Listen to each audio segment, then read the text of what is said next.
This is Stephen Winzenburg, and on this Saturday morning, it's that time of year when some of us love to think about eating a lot of fish. Tuna comes in real handy right now, salmon, crab, shrimp.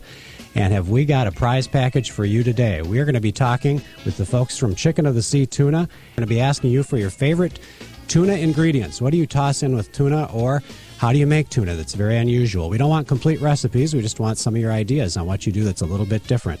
Up first on Winzenburg on the Weekend is Terra Milligan.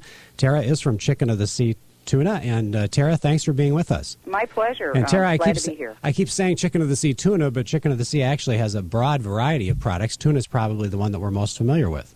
That's true. We have a full line of specialty products and canned salmon as well. Mm-hmm. And we're going to be giving away a prize package featuring some of that Chicken of the Sea product in just a little bit. But Terra, tell us about Chicken of the Sea. I know you've been with the company for a little bit. Tell us about the background of the company. Well, the company was founded in 1914 by the Van Camp brothers, and they started canning tuna in the late teens and early 20s. Are these the same Van Camps, like Van Camp Beans? Yes, it is. Oh. And they were, the two brothers one formed the bean company and one formed the tuna company, and then they split off. Interesting. I didn't know that. And Van Camp was purchased back in the, I believe, 60s by Ralston Purina. Okay, and where did the Chicken of the Sea name come from? Well, when the company started producing product, we packed albacore tuna, and there was an albacore shortage going back into the 20s where they couldn't get enough fish to pack to supply the marketplace. So they found this other fish called yellowfin, and they wanted something way to distinguish between albacore and yellowfin, so they called it Chicken of the Sea. So the yellowfin was called Chicken of the Sea. Exactly. And now we had a White Star brand and then Chicken of the Sea. Oh, okay. And then they were both, then eventually Chicken of the Sea became the brand name that was used on all products. And, of course, I have to ask you where the mermaid came from, because that's what you're so closely identified with.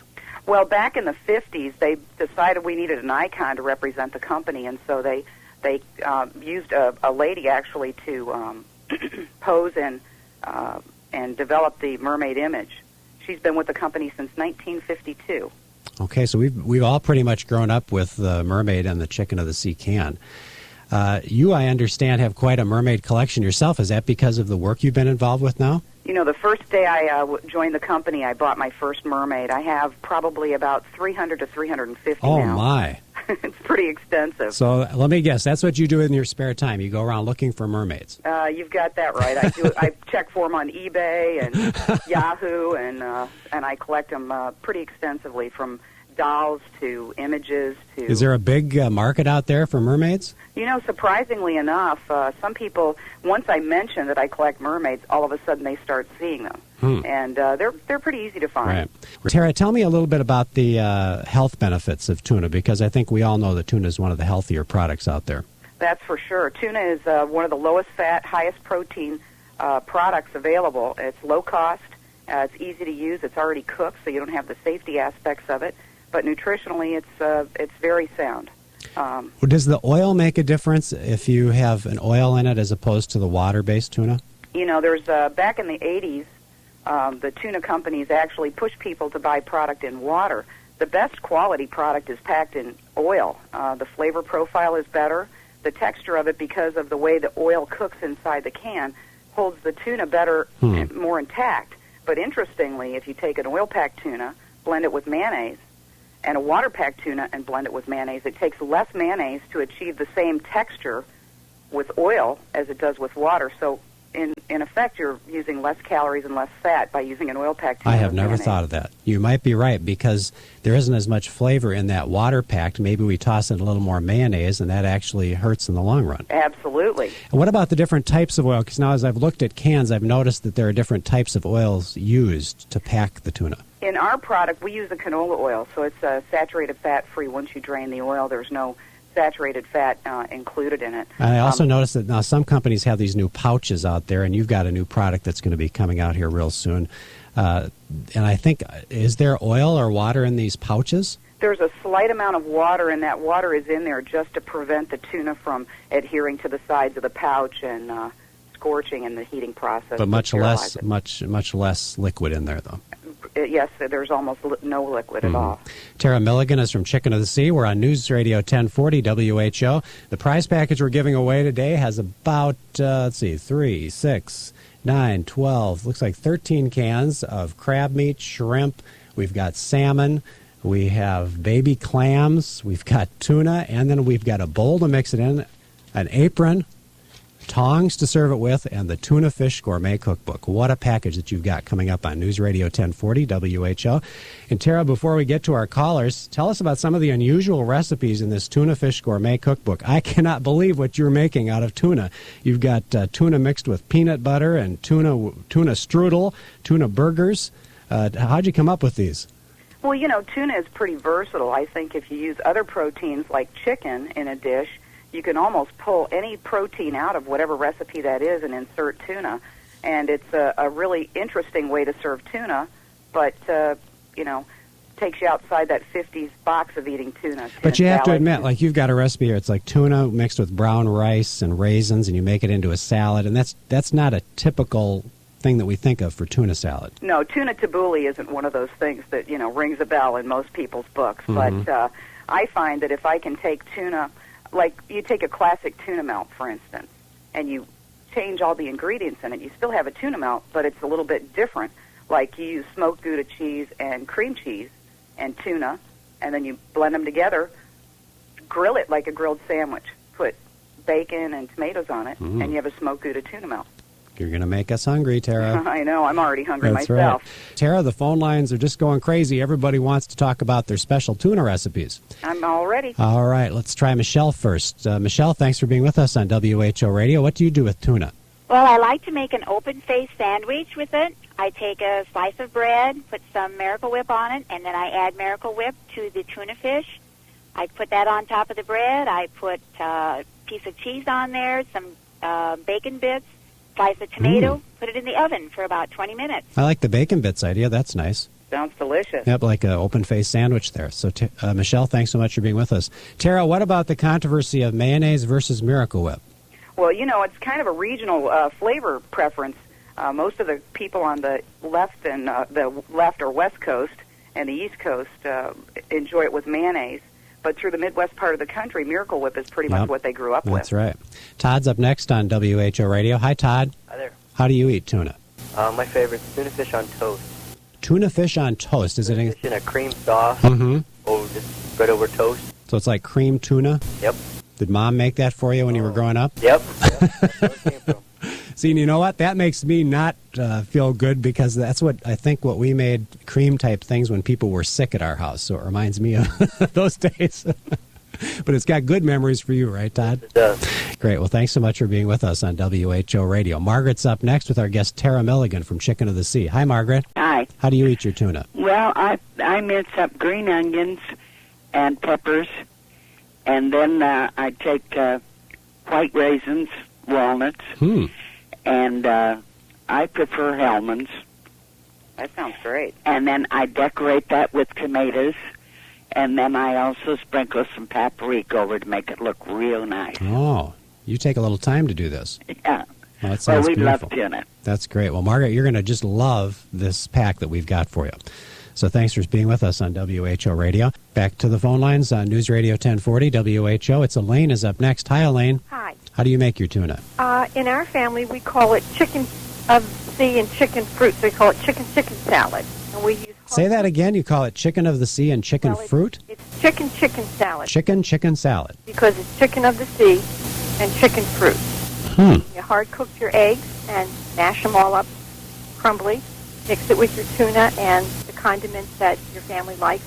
We put mustard in ours, as well as mayonnaise. Marks up the flavor, but we call that chicken salad. 5 more meatless Fridays. We need help. I know. That's why I'm having the show. You know that? This is the time of year when we need help. Those of us that love to eat fish during this time of year. So you hold on, Elaine. We're going to get your information. Thanks for being with us on News Radio 1040 WHO. It's Winzenburg on the weekend, and Shirley's up next in our great tuna pack giveaway. Hi, Shirley. Hi. How do you eat tuna? Well, I pretty much make it the standard way. It always has to have chopped, hard-boiled eggs in it, and celery and pickles and onions, and then salt and pepper, and I always add Cajun seasoning to mine. A little Cajun seasoning. Uh-huh. Oh, you spice yours up a little bit. Yeah. That sounds good. And then I grill it like a grilled cheese, butter on both sides of the bread, Mm-hmm. and then a slice of American cheese, and just kind of flip it over and have a tuna grilled sandwich. Shirley, thanks for listening to WHO Radio, and you're going to get one of those tuna packs. Richard is up next with us on Winzenburg on the weekend. Hi, Richard. Hello. How do you eat tuna? Well, I was going to pass on an idea that we just returned from Rome this week, and over there they use it as a topping on a salad, like we might on a chef salad. They, instead of a diced ham, they had a lot of variety in their lettuce, kind of spiny lettuces, different kinds of greens, and then topped it with either tuna or sometimes salmon, but added a lot to that salad. Was that fresh? I mean, could you sense, was that fresh fish or canned fish? I think both ways. I saw both ways, and actually, in one restaurant there, they actually put corn, just cold corn. So it was added a little bit. You got all three or four food groups in your salad there. That's interesting. So it's very good. So you think that's a specialty of Italy? I don't know. I did see it in 2 or 3 places. Tara, have you heard of that? Well, Chicken of the Sea actually produces a product called Genova Tano in olive oil, and it's a yellowfin tuna that's marinated in olive oil, and a little bit of salt is added, and that's traditionally what they use in Europe on salads. It's a wonderful product, and I believe there's a couple cans of it in the kit that you're giving away. Okay, great. What's that called again? Genova. Oh, you got it. Here it is right here. And it's that. Well, what we do at our company is when we do product cuttings, that's kind of our dessert. It's the best tasting stuff we make, and really versatile. It can be used either on top of salads, or it can be used on top of a pizza. It can be used in melts or any other way, but it really adds a nice topping to salad. And is that usually available at the grocery store? It's not available everywhere. We've found that a lot of retailers don't carry it because it's not a heavy volume product. So what we've done is we've made it available on our website at www.chickenofthesea.com, and it's inside the Mermaid store, so we have it available to purchase by the case. Great. So check out the web at chickenofthesea.com. And Richard, you hold on, and you're going to get a couple of these cans, and this might remind you of your Rome trip. Hey, thank you. We're going to finish up with a few more callers now, and Terra Milligan from Chicken of the Sea. And Terra, this has been a great giveaway, so let's get back to our phone lines. Folks are really interested in tuna this time of year.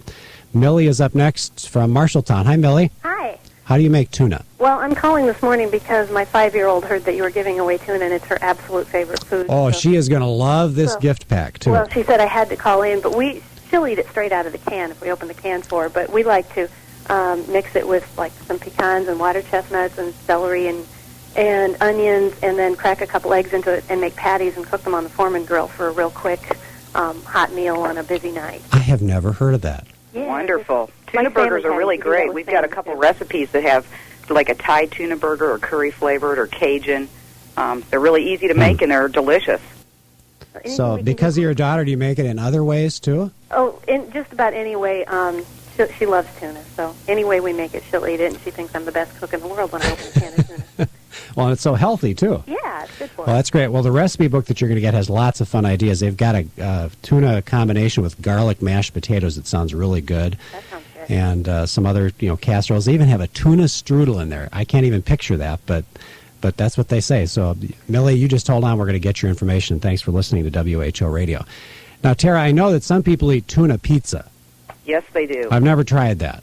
It's not an ingredient you would instantly think of on pizza, but it's very tasty, and in Europe it's very popular. All kinds of seafood on pizza, actually. We have a recipe using that Genova Tano, the olive oil pack, where you just take a pizza crust with the cheese on top of it and bake it off in the oven. Then pull it out and take diced Roma tomatoes and shallots, toss with some red wine vinegar, and spread that all over the top on a cool. And then take the can of tuna and open it up and serve it like a bruschetta. It's absolutely Very delicious. Interesting. Terra Milligan from Chicken of the Sea. We're back to the phone lines on WHO with Harriet. Harriet, how do you eat your tuna? Well, I'll tell you, I'm I'm not the cook in our family. I take this tuna, put it in a lettuce leaf, and eat it. But my husband makes the greatest tuna salad sandwich you could ever think of. What does he put in? He uses hard-boiled eggs, of course, maybe a little bit of fresh tomato, onion, maybe some garlic salt, but definitely some hot sauce. Hot sauce. And always puts it. Yes, he uses hot sauce on a lot of things, on spinach and things like that. You mean like Tabasco sauce type stuff? Yes. Oh my gosh. And it's great, and eat it on oatmeal bread. You know, the oat bran bread. It's a good meal. Did he get that from? I mean, did he grow up with that, or how did he create that? Oh, he doesn't. He's always used a little bit of hot sauce on most things. I think he did. His mother probably got him started. That's really neat. Thanks for sharing that, Harriet. Terry, is that unusual? It is a little bit. Actually, thinking of using tuna, which is a real low-fat protein, and using a fat-free condiment like salsa or hot sauce or mustard, etc., is a great way to, put emphasis on the nutritional aspects of tuna. That's right. Very healthy. And Chris is going to be up last here with our guest, Terra Milligan. Chris, you get our last giveaway kit. Wonderful. And what you get to do is tell us about your special tuna recipe. Sure. I, of course, like to have eggs in it sometimes. And then sometimes I like to cut up pickles or apples even. But apples? Yeah, like peeled apples and sliced or chopped. But I was thinking that one of my favorite things, instead of just mayonnaise, is to actually use my favorite kind of salad dressing, like Caesar dressing or ranch dressing instead. Very interesting. To mix it up. That's great. Delicious that way, too. Good ideas, Chris. Thanks for listening to WHO Radio. I do have one more question, Tara. I've been puzzled by this. I don't know if you can explain it. How has the price of tuna stayed so low? Because it seems like everything else keeps escalating in cost, and we're still paying pennies virtually for a can of tuna. Well, you can, see that the can size has been reduced over the years from a 7.5 ounce can down to 6 ounces. Okay, so that's one way of saving money. That's one way. Okay. Yeah, and there's been a lot of pressure to keep it at a really low price point so that the retail companies can promote it for $1 or in that area. And you mentioned earlier about some kind of a store, like Chicken of the Sea store. We have a mermaid store which is right up my alley since I collect them. It has a whole bunch of different items, from T-shirts to sweatshirts to baseball hats to soccer balls to little adorable denim outfits for kids that have embroidery on them that have the mermaid and some other sea creatures. And that's online at chickenofthesea.com. Yes, it is. Tara, it's been an awful lot of fun talking to you. Thanks for giving all these great prizes away. My pleasure. We appreciate the opportunity, Steve.